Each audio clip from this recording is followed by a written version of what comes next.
Nosotros te trajimos para hablar un montón de temas, por empezar el último tema que es tu pedido de juicio político al vicepresidente Amado Boudou, pero nos dijiste que querés contestarle algo a Juan Liach. Es un placer para nosotros quiero hacer el debate. Quiero hacer un puente porque de alguna manera los economistas, y en esto debo decirte una cosa, yo soy como parafraseo a Clemenceau, viste que él decía que la guerra era demasiado importante para dejarla en manos de los militares. Bueno, yo pienso lo mismo de la economía, es demasiado importante para dejarla en manos de los economistas, porque hay una tendencia economicista a ver la dinámica, entonces no se toman en consideración ciertos datos económicos que pueden ser.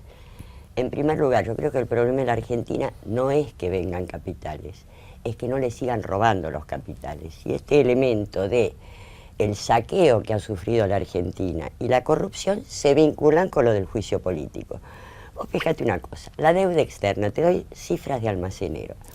La deuda externa se debían en 1982 45.000 millones de dólares, de los cuales la mitad era fraudulenta por la famosa estatización de la deuda que había hecho Cavallo.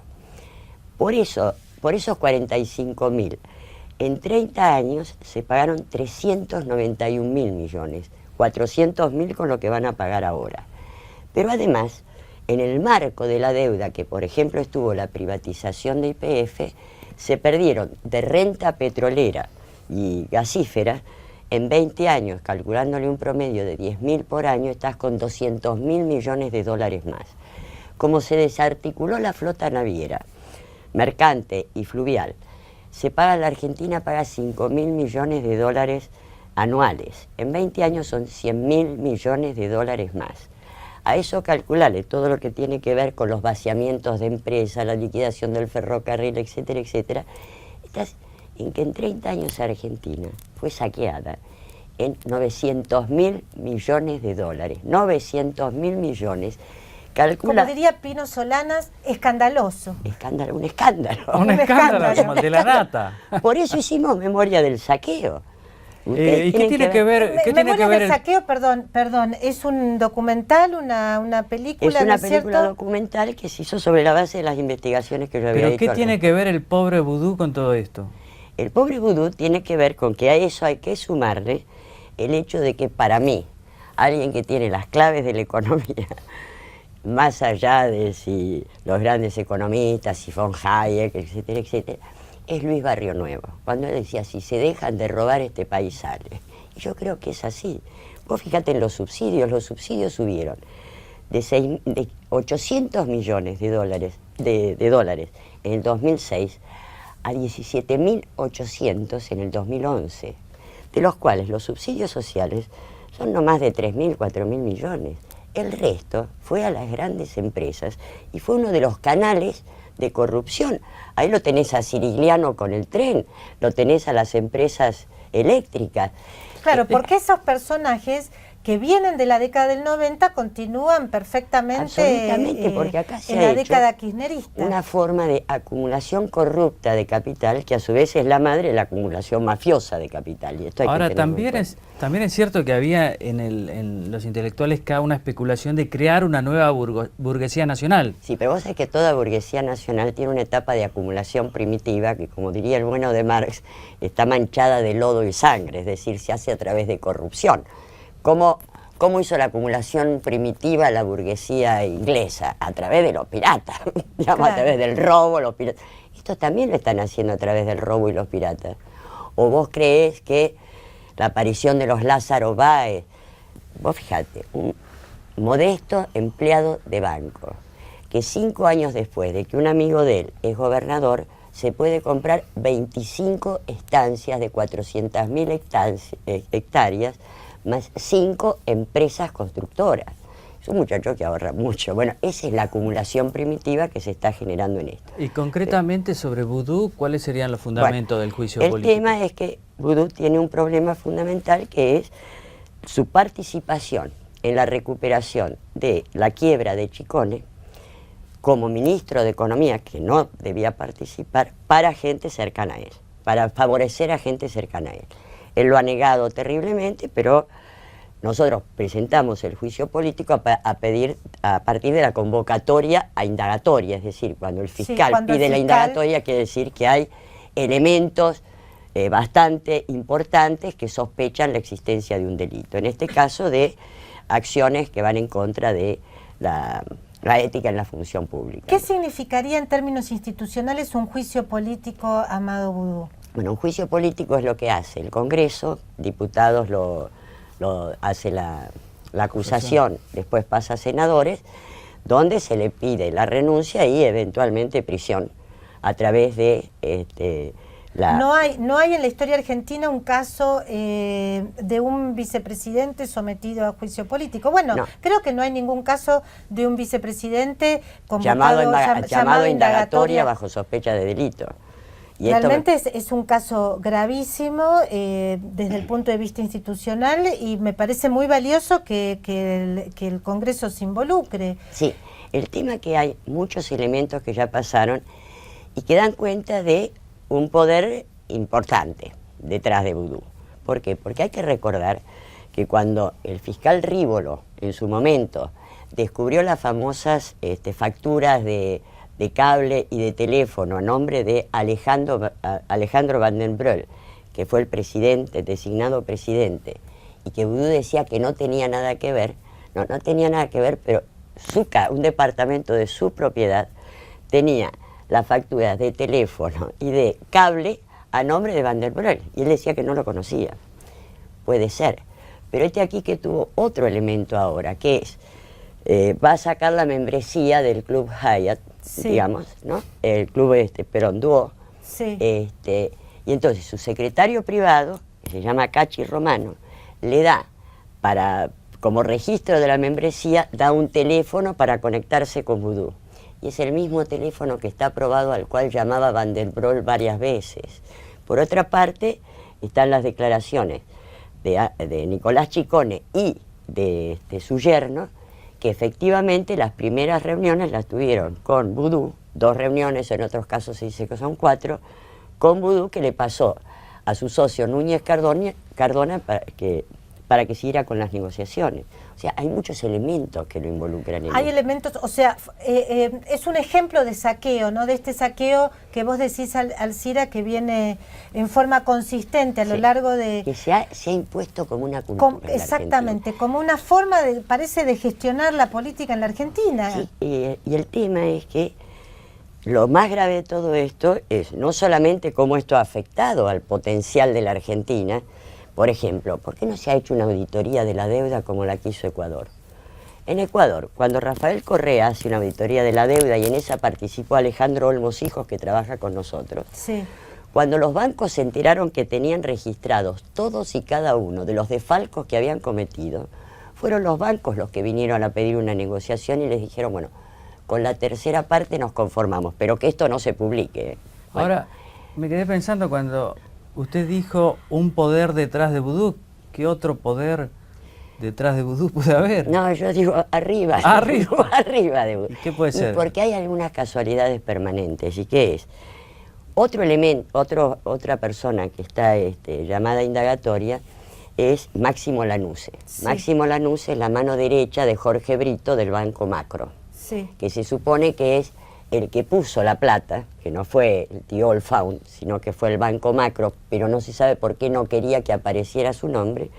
Pero, oh casualidad, Máximo Lanuse es vicepresidente de la empresa Ciccone, presidente Van den Broel, vicepresidente Máximo Lanuse, que está también llamado indagatoria. ¿Y sabes qué pasa? Reitero, casualidad permanente.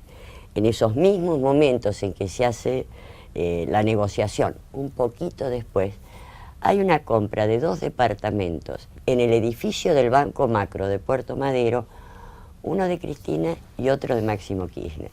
Son casualidades permanentes, pero de pronto cuando uno ve la dureza con la cual se respalda a Boudou, porque si vos te ponías a ver, desde Cristina se enfermó, en general trataban de esconderlo, no querían saber nada.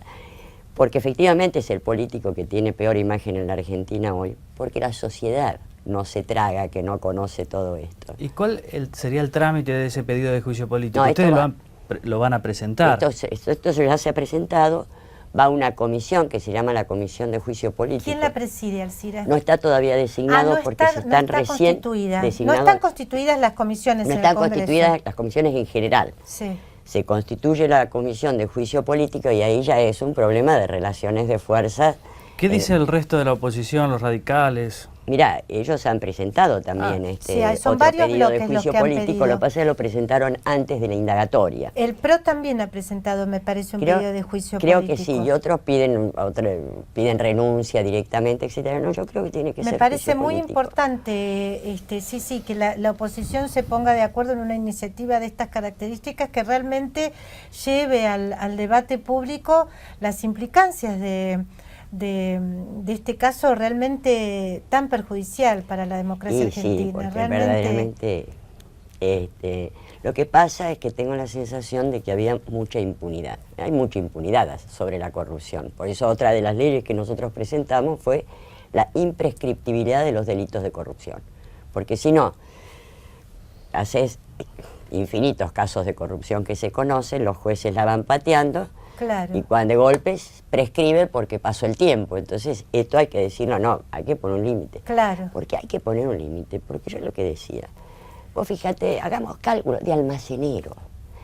Vos fíjate que la Argentina va a pagar 10.000 millones de dólares de deuda cada año. Sí.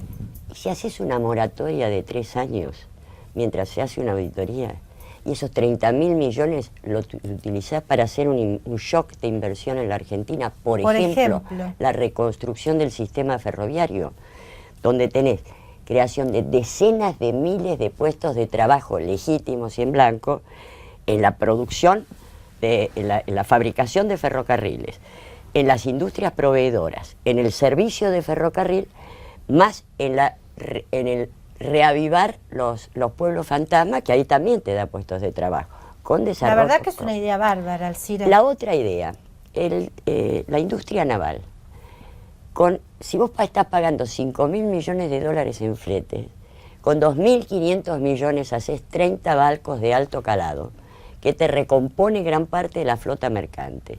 Y es otro área de creación de empleo, pero además de desarrollo tecnológico propio. En China todavía funcionan los trenes que la Argentina le vendió en los años 70. Ahora, y cierro, claro, se fueron a comprar 10.000 millones de dólares en trenes a China llave en mano, cosa que no hace nadie, por lo menos tendrías que tener una participación. Claro, pero eso le dio al señor Franco Macri una pequeña comisión de 400 millones de dólares. Pero me ojo, enojo. Ojo que el hijo de Macri puede ser aliado de ustedes, ¿o no? No. Nunca. No, tampoco la pavada. O sea que- pero hay dirigentes importantes como Elisa Carrió que ya pareciera que está dando ese aval. No. Lo que pasa es que Elisa Carrió lo que tiene es que hay una franja de su electorado que se disputa con Gaby Michetti. sobre todo con Gaby Michetti. Entonces yo creo que esos son mensajes, viste, que es bastante astuta. ¿Y es fácil o difícil estar O sea, en la ¿vos crees misma- que no se va a dar eso? Que Mauricio Macri participe de la interna de UNEN. No. Y tampoco lo quiere él porque si bien está jugando, es más fácil que vaya con el Frente Renovador, ¿no? ¿Y cómo es esa relación con Lilita Carrió? ¿Es fácil o difícil? Mira, yo siempre me llevé bien personalmente con ella. Es un personaje complejo, muy brillante, pero yo siempre me llevé bien. Pero te digo, hace muchísimo tiempo.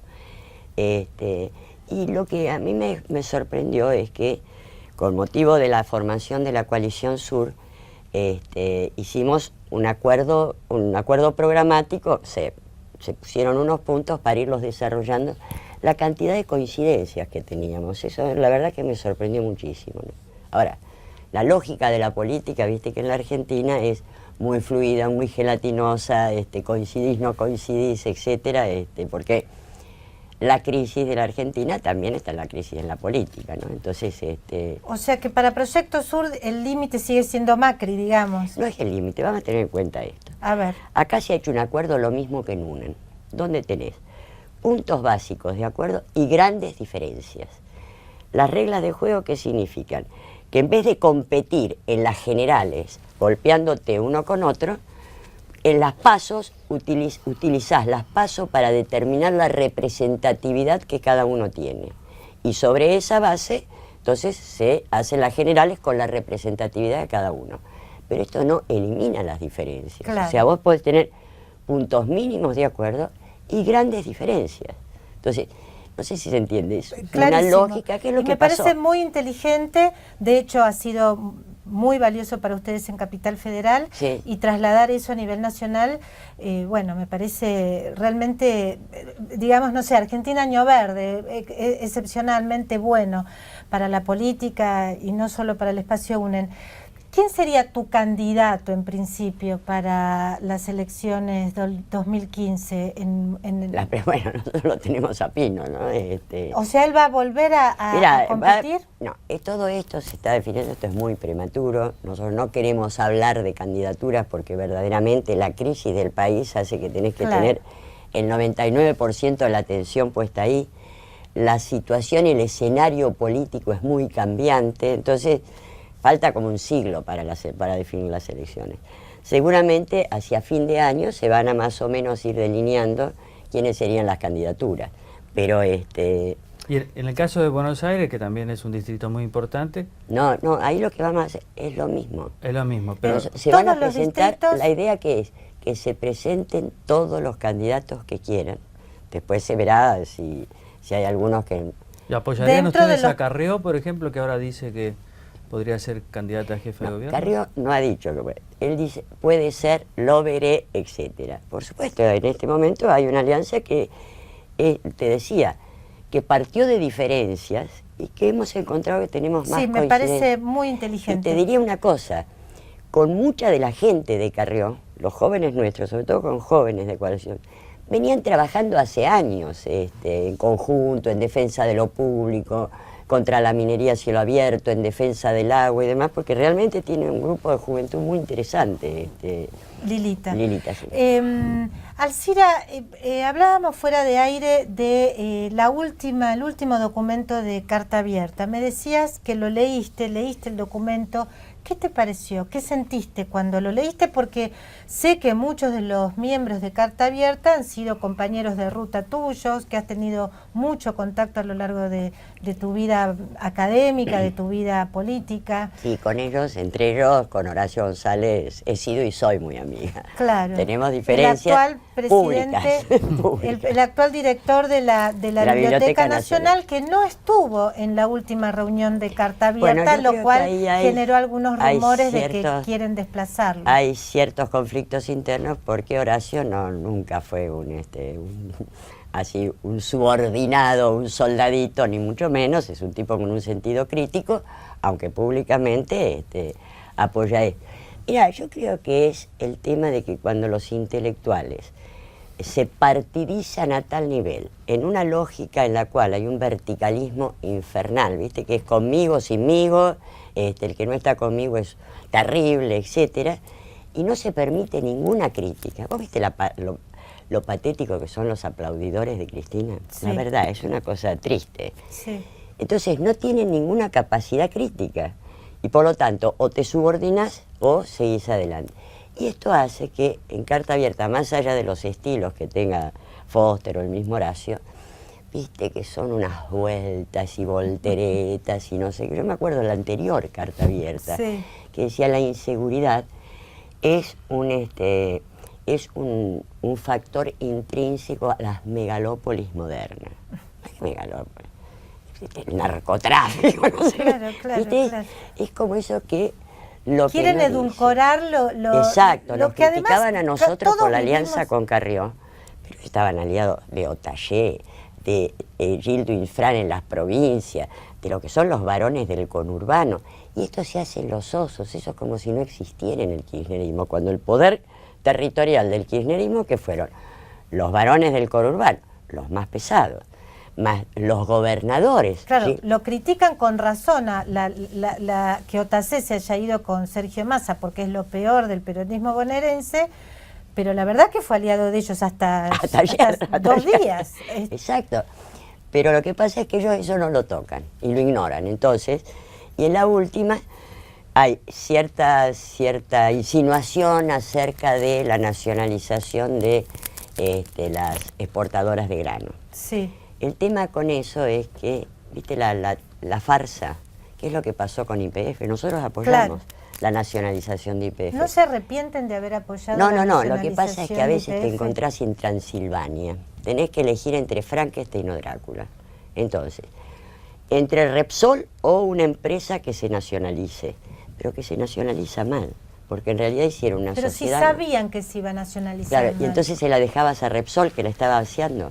Es lo mismo que Chicone.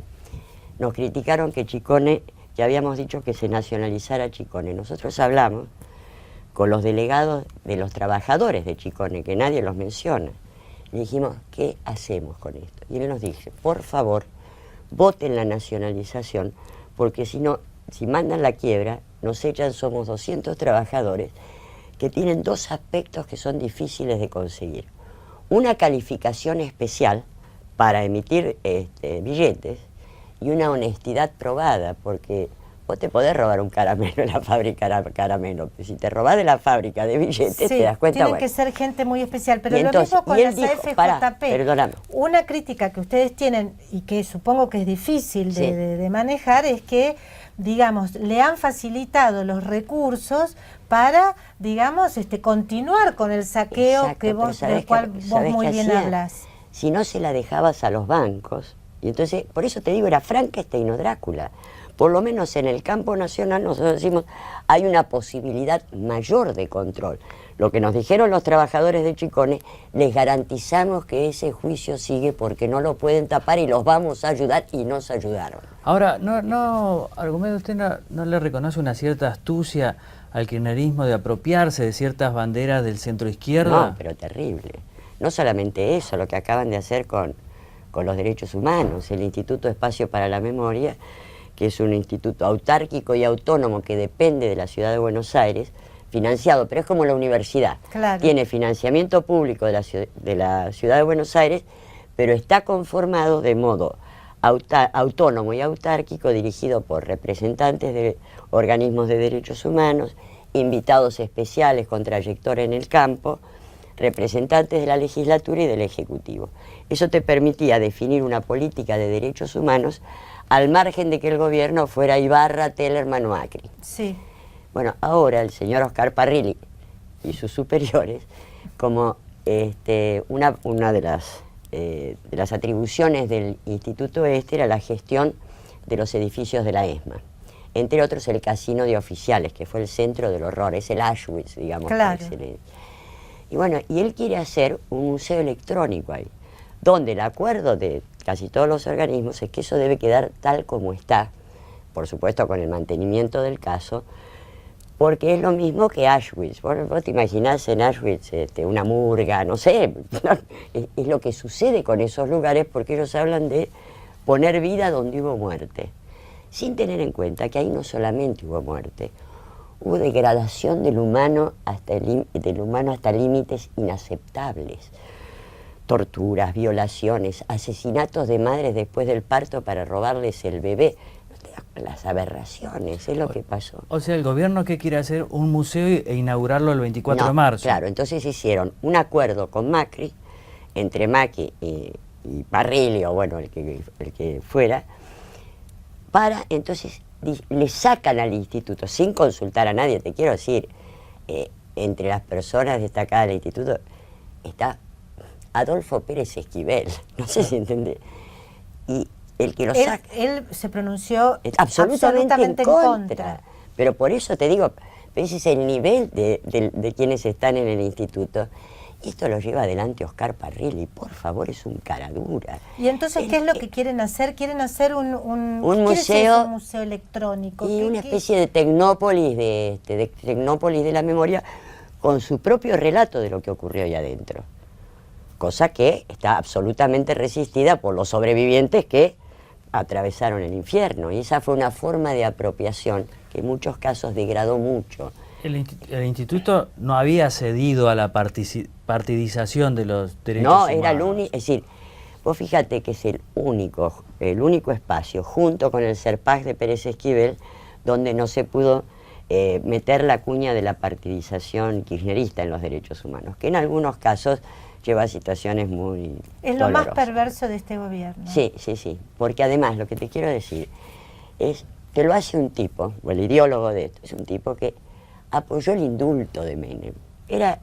Estaba tan metido, digamos... Oscar Parrilli Oscar Parrilli, apoyó el indulto. sí, porque él era parte del bloque O menemista. sea que además de apoyar la privatización de YPF, apoyó el indulto. No solo de Menem. YPF, de YPF, de Gas del Estado, de los ferrocarriles, de los fondos de pensión que crearon la AFJP, y obviamente avalaba el indulto de Menem, como pasó con todos los que en ese momento eran menemistas. Algunos se fueron, pocos. Y bueno, ¿te acordás? El grupo de los 8 fue famoso porque fueron los que no aceptaron el indulto de Menem, y se fueron del menemismo. Mientras otros en el sur apoyaban y decían que era el proyecto que la Argentina necesitaba. Entonces hay cosas que superan el sentido ¿Y común. usted cuando la ve a Eve de Bonafini así, a ver, ahora en su fase tan kirchnerista, qué siente? Mucho dolor, porque realmente creo que la historia de las madres y los organismos de derechos humanos fueron una de las manifestaciones más nobles de la historia de la Argentina. Y la Argentina es conocida por esa historia. Vos pensás la magnitud, eran X cantidad de mujeres más con los apoyos de los organismos, se enfrentaban a las 3 Fuerzas Armadas, a la Policía Federal, a la Gendarmería, a la Prefectura Naval, al Pentágono, a la CIA, al Plan Cóndor y a los represores de argelinos, de franceses. Y a buena en parte de la Argelia. opinión pública. Y a buena parte de la opinión pública argentina también. Bueno, no, pero lo que te quiero decir es que tenías que pararte en las narices del poder y darle vuelta reclamando. Y además tenías que seguir reclamando después que habían secuestrado a 3 madres y a las monjas. Digo, verdaderamente fue una expresión de coraje, de dignidad, que dio para la Argentina un respiro, y creo que es absolutamente uno de los Y una grandes... admiración en el uno peor de los momento grandes de la honras que Argentina. tiene la Pero ¿y Argentina. cómo se explica esto ahora entonces? Y mirá, lo que pasa es que, qué sé yo, no sé cómo explicarlo, pero es muy doloroso, realmente es muy doloroso. Vos estuviste exiliada en México. Sí. ¿Desde qué año a qué año estuviste Desde afuera? el 78 al 83.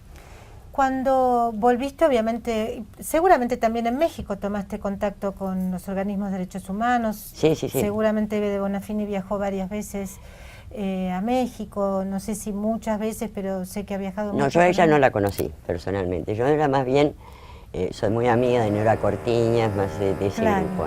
Bueno, especialmente Norita Cortiñas. Claro, que ella quedó, bueno, tiene, digamos, lidera un grupo disidente, se puede decir, Sí. lamentablemente, de las Madres de Plaza de Mayo. ¿Vos dirías que el proceso de Eve de Bonafini y lamentablemente de otros organismos, pero bueno, su cara, Sí. digamos, su liderazgo es el más doloroso de todos por esta utilización de los derechos humanos para digamos, como una herramienta de poder partidario, digamos, de poder sectario, incluso diría, porque es una fracción dentro de un partido. También va de la mano de la corrupción. O sea, vos dirías que Madres de Plaza de Mayo o Eve particularmente se ha corrompido. No sé, Eve, pero prefiero no opinar sobre eso y preferiría no pensar que fue Eve. Pero si tenés un Joclender tanto tiempo, por lo menos hay una ingenuidad muy grande, ¿no? ¿Y qué va a pasar con los derechos humanos post-kirchnerismo? Mira, yo creo que eso se puede reacomodar, porque esto fue muy fuerte. Además hay políticas muy expresas jugando con las mieles del poder, Claro. todo este tipo. No necesariamente es compra de conciencia. La pero política es muy seductora, ¿no? Y el peronismo sabe cómo desplazarse hacia derecha e izquierda. el pejotismo, yo te diferenciaría el pejotismo, porque el pejotismo es el fenómeno que sale después de la dictadura militar. Usted que- sigue siendo peronista. En las historias, en la tradición, reivindico la figura de Perón, sí, pero no soy pejotista. Pejotista es los aparatos... Tampoco fuiste montonera. No, ella estaba en la juventud peronista. Ujú.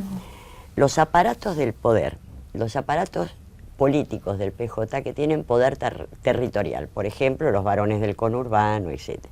Tienen una gran capacidad para acceder y mantener el poder a través del clientelismo. No son grupos muy grandes, y sobre todo tienen una capacidad de articulación, porque es el poder por el poder mismo. ¿Para qué es secundario? Por eso pudieron ser neoliberales en los años 90, supuestamente nacional populares ahora, y si viene la mano de ser trotskista, van a ser trotskistas. A estos personajes les importa tres pepinos lo que sucede.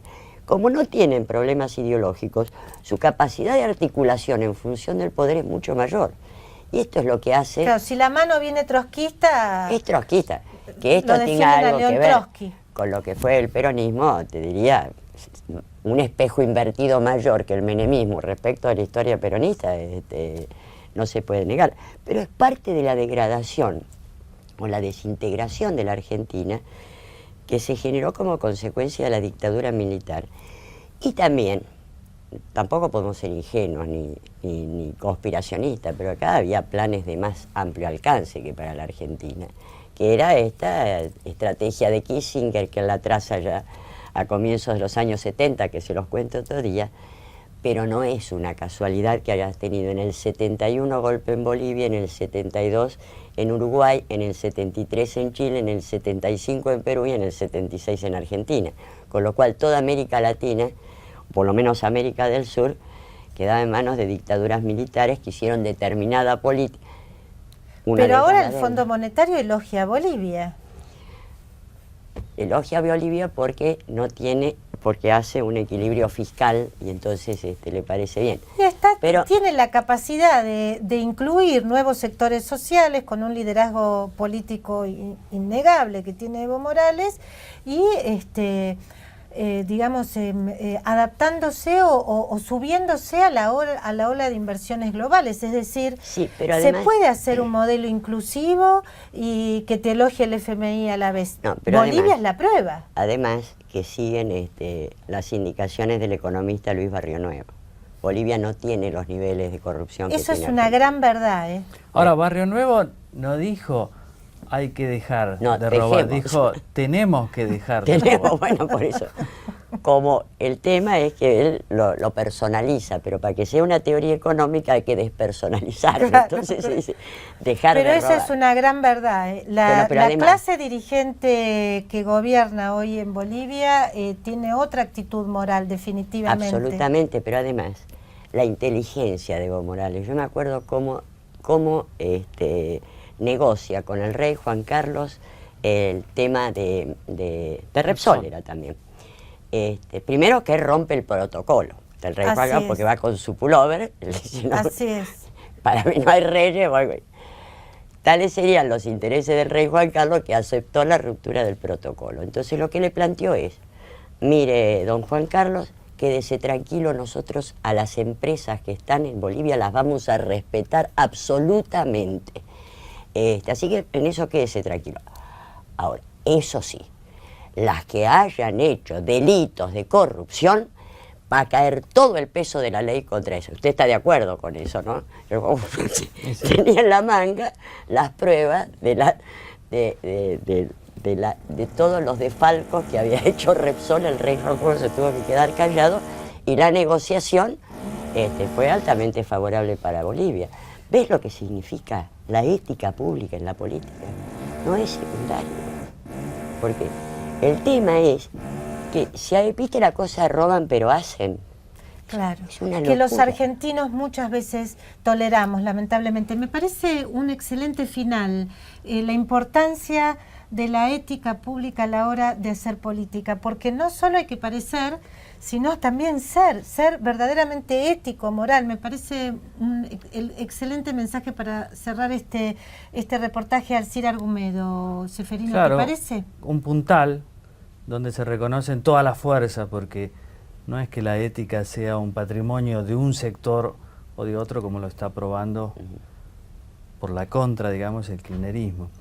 Y nosotros volvemos el viernes, ¿verdad? Aquí pero primero estaremos. Le agradecemos al No, por favor, gracias a ustedes. Qué lindo reportaje hicimos, ¿no es cierto? Largo, como se merece, conocer una dirigente importante de una gran trayectoria, creo que la vamos a invitar otras veces porque es un gusto hablar con la diputada nacional Alcira Argumedo.